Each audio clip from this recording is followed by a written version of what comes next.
Every summer I get all of these wonderful ideas that I want to use in my classroom, and one of three things usually ends up happening. One, I either just get overwhelmed with all the beginning of the year stuff that I forget about the idea and never end up even trying it.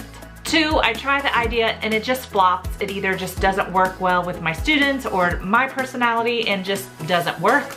Or three, the idea works. Today I am sharing 6 things that I have tried in my classroom this year that are working for me. If you're new here, I'm Rachel Vincent and I share tips on how to run effective and efficient classrooms so that you can get more done and still have time to teach. Okay, so this first item, honestly, I've had for a while and it didn't work for me. But I'm using it differently this year and I love it. And that is a doorbell. Doorbells have been all around teacher social media world, and people have used it to circulate their students to change centers or quiet them down or do different things.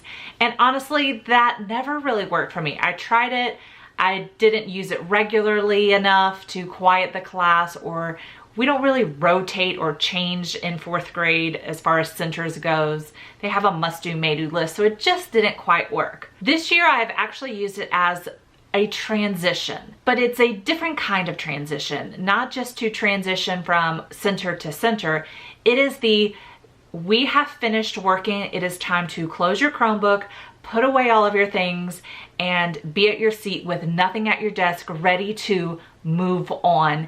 Typically, we are going to lunch or related arts, but I use it at other times of the day as well. So I have one signal. I use it multiple times throughout the day, and I typically only use it at those times.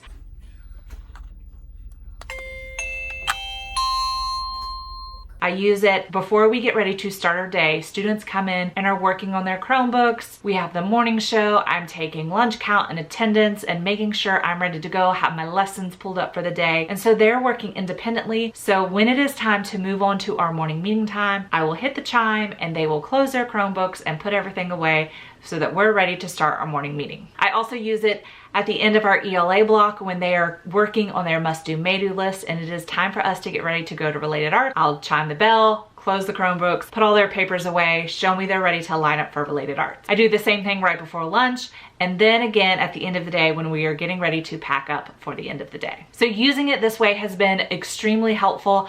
I don't have to try and get their attention and say over and over again, it's time to clean up, time to put things away. I just ring the bell and they start moving. The next thing that I have done that has worked really well this year is I no longer have community supplies. At the beginning of the year when students brought in supplies, I had them take one glue stick, a couple of pencils, and a few things and keep them in the little pouches that they keep with them at their table. All of the rest of their supplies, I literally just had them dump into a gallon Ziploc bag with their number on it, and I store it in some drawers that they have access to when they need them. What this has done is essentially put the responsibility of their supplies on to them. When I just collected all their supplies and handed them out, they would go through their supplies so quickly. It would be October and we would have no idea where all the pencils went. This year, students are in charge of their supplies, and so when they're running low on something, they go and get their supplies from their bag. And what that has done is cut down so much on the just wasting of supplies. Now, yes, I do have probably 6 or 7 students who have no more pencils, but the majority of my students still have pencils. And so what's nice is it's not those 6 or 7 students losing all the pencils in the classroom. They just no longer know where their pencils are. So I had them write a note recently to send home with their parents saying, I am out of pencils, I am out of glue sticks. And then there were some students who did not have to write a note home because they still have all their supplies. Being able to keep their own supplies, I think, has really just given them ownership and given them a reason to care about the supplies, and it has just worked wonderfully. I will continue to do this next year, and I think what I might do differently is buy the pouches that are similar to the ones they keep at their desk, but just in a larger size so that they can be stored a little bit better than just using the gallon Ziploc, but it's working for us now, so we're gonna keep going with it. This next thing I saw on TikTok, and it is all the hype. It is Tacket Glue. It is essentially a glue that you put on the back of something, you allow it to set for 24 hours, and then it is just sticky and you can reuse it over and over and over again. One of the things we have in our classroom is a lunch count. Students have to make a lunch choice each morning, and last year I hot glued little magnets on the back of their lunch numbers, and it has worked for a year, but this year all of the magnets are falling off.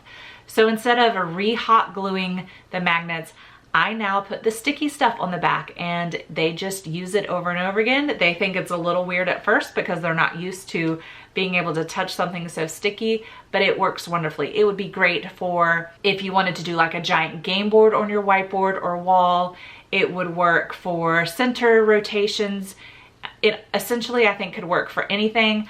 I have not tried it on cinder block walls, so I don't know how well it sticks to that. It sticks well to the whiteboard. It sticks well to our cabinet doors. So any of those types of things, it is definitely worth it. The next thing on my list to share with you guys is actually something that I have stopped using. Not that it's not working, I just got out of the habit of doing it. But it started our year off really nice, and I think I know I want to bring it back. It's just a matter of remembering to bring it back, and that is morning affirmations. I found this free resource on Teachers Pay Teachers that is a slideshow with morning affirmations that we would say each morning before we began our morning meeting, and I don't know if the kids loved it as much as I do. I know I enjoy just saying those positive things, and even if they maybe didn't enjoy it every day, I still think it's good for people to speak into existence how they want to feel about things. So that is definitely something I want to bring back. This is my 5th year in this classroom, and this is actually the first year that I've changed up the way our classroom library is. I wanted to have more space in a certain area for my students, and so I moved my entire classroom library over to one wall, and it is working a lot better than I thought it would. When I first set up the classroom, I thought I needed to spread out my books so that students would have more space to look through the books, and that has always worked in previous class, so I could kind of control the traffic flow of students and not have everybody in one location. But with how often my students exchange books, it's not as often as younger grades, and I only have one table that exchanges books each day. So essentially I only have a few students back there looking for books at a time. So having it in this one location has worked really well for us. The next thing has been a game changer for me, and I don't use it all the time because I don't need to, but I like having the option to be able to use it. And I've seen this all over Teachergram, and it is a waiting room. Most of the time, students can ask me questions about things anytime that they need help with. But there are times when I am working with a small group of students and I don't want to be interrupted for questions.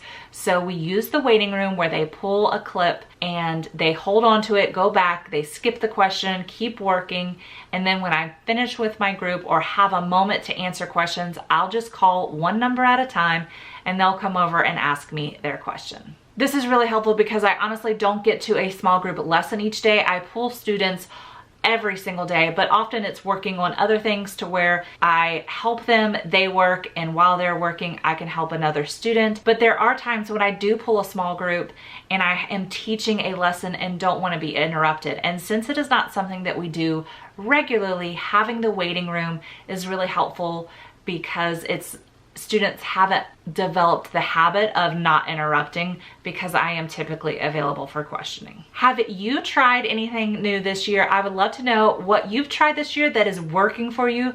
Let me know in the comments below. And sometimes it's honestly helpful to see what doesn't work in a classroom. So if you're interested in seeing what did not work in my classroom last year, check out the video that's on your screen now, and I'll see you over there.